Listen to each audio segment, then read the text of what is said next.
Howdy. Welcome back to Dion Talk. In today's video, like you saw in the thumbnail, we're going to talk about how to invest in real estate while working a full-time job. Because how to invest in real estate while working a full-time job, being a single parent with 3 kids, starting from a position of $89,000 in bad debt and only making $17 an hour, wouldn't fit. If this is your first time on my channel, what I focus on is how to teach the average person how to reach financial independence in less than 10 years, pretty much no matter what position they're starting from. If that sounds like something you'd like to learn, hit like, hit subscribe, and then YouTube is more likely to share my content with you. And at the end of today's video, I am going to share a surprise that involves this. Having rental properties while working a full-time job is really broken into 2 categories. The first one is how do you acquire those rental properties while you're working, because it's not like you have all the free time in the world to go out and look at properties or run the numbers on deals or talk to contractors. And the second phase is how do you manage those properties while you're still working. I made this video on how to get started in rental properties. It doesn't really cover how to get started in rental properties if you're working. That's what we're going to cover today. But in that video, the Cliff Notes version is first, learn how to save, because the more money you have for down payments, closing costs, and immediate repairs, the more options you're going to have. Then you want to work on your credit score. The better credit score you have, the better rates you're going to get, and the more likely you are to qualify for a loan.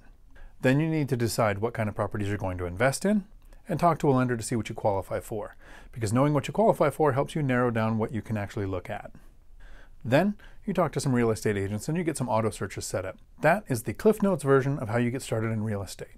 Today, we're focusing on how you invest in real estate while working a full-time job. If you are working or not working, one of the things that helps a person be successful when it comes to investing is making it easy. The easier you make something for you to do, the more likely you are to follow through with it. So when you are working, this is really important because you don't have a lot of free time and your schedule might not be that flexible. So making it as easy as possible is what's going to give you the best chance of actually doing it. My first rental was when I moved from my house into an apartment and I rented the house out to a friend. This was before I educated myself or found BiggerPockets or read any of the blogs and had any systems in place or even started to run it like a business. That first tenant was a nightmare. It went completely sideways because I didn't have any of those systems in place. We didn't even have a lease. We just did it off a handshake. And looking back, since I didn't have any systems in place, it seemed to me like I spent about 20 hours a week managing that one tenant. And then if you flash forward to after I educated myself and I got my systems in place, in 2020 I had 14 units and I spent a total of 27 hours managing all 14 units. That's how important systems are. When a lot of us are starting out, we don't realize how much better our lives are going to be once we get these systems in place. The first example of this is the auto searches that we have agents set up when we're starting out looking at properties. The basic idea with an auto search is you tell your agent the footprint that you're interested in or the area that you want to invest in and the types of rentals. If it's single family, small multifamily, then the agent sets up these auto searches and you'll receive emails with links to properties that you can look at. And as a new investor, this seems like a really long process. And I'll just list out some of the steps that we think we have to do. You look at the property, you need to figure out what the area rents are going to be, you need to figure out what your mortgage is going to be, you need to estimate what your CapEx expenses are going to be, and that can be different based on the age of the building or the number of units. Then we use a calculator to figure out what our cash-on-cash return would be. If you have BiggerPockets Pro, they've got some amazing calculators. If you don't, there's a free app called the CDS rental calculator app made by Chandler David Smith, who has his own YouTube channel and he has a lot of good information you can learn from. And someday I'm going to grow this YouTube channel large enough to where I get on Chandler's radar and I'm going to ask him to take a look at my portfolio because he has over 100 units and I want him to tell me what he thinks I'm doing right and what he thinks I'm doing wrong. But not today. Yes, but not today. Then once we decide we're going to get the return that we want, as new investors, we think we need to go and look at the property or schedule a tour or schedule a walkthrough, decide if we want it, and then make an offer. But as we learn our systems and we get those systems in place, the time that it takes to do all of this goes from a couple of days to a couple of hours down to a few minutes. Almost every one of these steps, once you know your systems, is only going to take you a few seconds. You don't actually need to go and look at a property or schedule a walkthrough.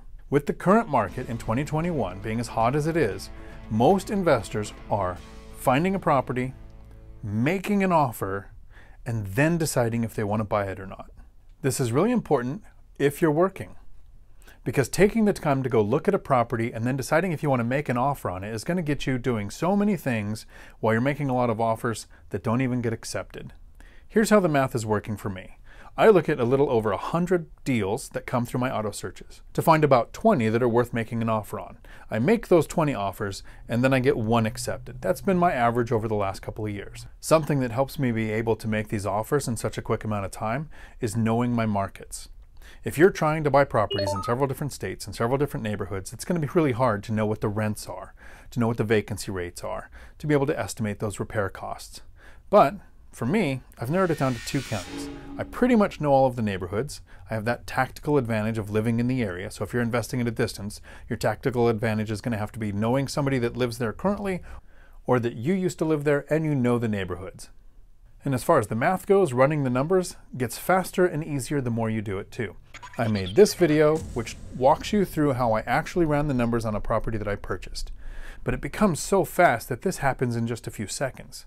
The idea for me is I want at least a 10% cash on cash return.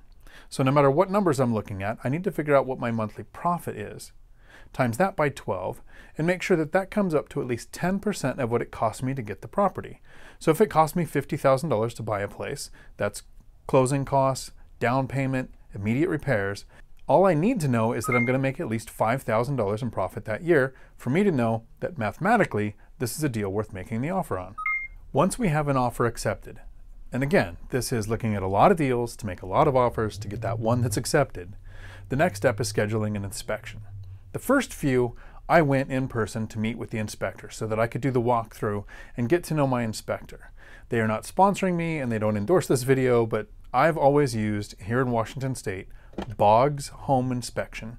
They are very professional. I've had nothing but good luck with them. Their prices are fair and their reports are very professionally done, somewhere between 70 and 90 pages that I get to use as a negotiating tool with the seller. I made this video if you want to learn how to do that. So hopefully it's starting to make sense now that when we're starting out, everything seems to take a lot of effort and a lot of time because we're learning how to do it. Once we know how to do it, purchasing a property, finding that deal, making the offer, scheduling the inspection, going to closing, all of that takes a few emails, a few texts, and maybe a trip to the property. And this brings us up to the second phase of investing in rental properties while we still have a full-time job. And that is the systems that make it easy to manage. Some people use a property manager. Myself, I prefer to self-manage. I only have 14 units, so it's still fairly easy. If I have 40 or 50 or more units at some point, I might hire a property manager. Still not planning on doing that yet. So here are some of the systems that I use to make it very easy to self-manage. The first thing that I learned, especially after my nightmare first tenant, is a strong lease. Most states have leases available on their websites, and that's usually under landlord-tenant resources. BiggerPockets also has leases available for every single state, and your ability to work with a tenant is going to be based on the strength of your lease. There are some investors like my brother who have a really good skill set for improving a place, and when he purchases one, he goes in and does all the work himself to fix it and make it a really nice place to live. I, 1, don't have the skill set, 2, don't have the time because I'm working, and 3, don't have the energy because I'm lazy.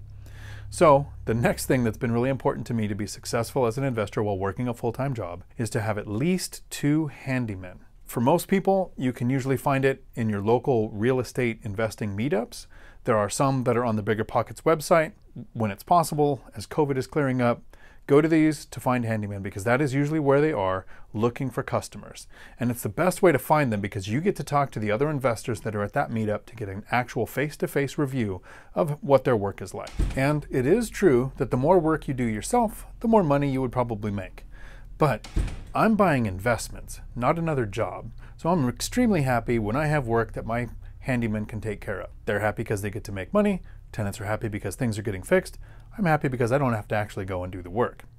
The next thing that's made it very easy for me to self-manage my properties is the Thumbtack app. This is something that I use to find contractors, get quotes, and read reviews.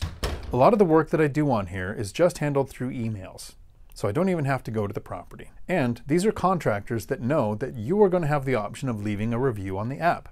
So they know that their reputation is based on the level of work that they provide you with. So far, I've had no problems with the contractors that I've met through the app. The last thing that I want to wrap up with that makes it very easy or very hard to manage your own properties is record keeping. You can make this as difficult or as simple as you want. I know that there are better strategies, and I know that there are more detailed strategies, but here's what works for me, because if you've seen any of my other content, you know that something I fight all the time is my lazy. The reason my strategy works for me is because I make it very easy on myself. I know that if any of this was more difficult than it had to be, my lazy would take over and it wouldn't have happened. So when it comes to record keeping, here is what I do that lets me sleep like a baby. I go by what is called the KISS principle. Keep it simple. One Excel spreadsheet, one tab for rental income, one tab for expenses. Send the Excel spreadsheet to my CPA.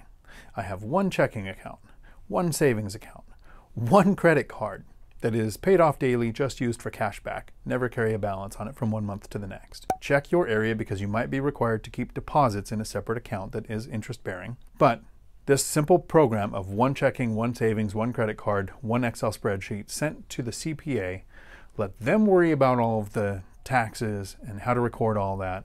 I sleep like a baby.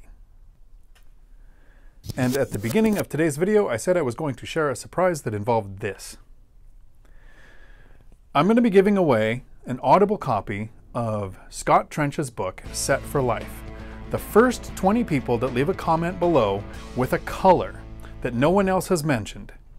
The first 20, I'm going to roll this dice, and whichever number I get, in the order that those colors appear, is going to be the person that I give the book to.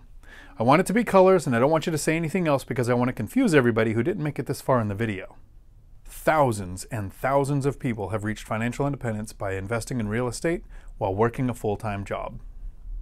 What it's going to take is some education and a plan. The first few years are going to be the hardest because you have to learn the systems as you're putting them in place. Once they're in place, it becomes almost automatic. All of the hard work in the beginning is completely worth it because it is really hard to put into words the amount of mental peace that comes as soon as you make work optional. I hope you liked this video. If you liked it, if you think you got anything out of it, hit like, hit subscribe, share it with a friend. Until my next video, thanks for coming to my Dion Talk. We're sorry, the number you have dialed is not in service at this time.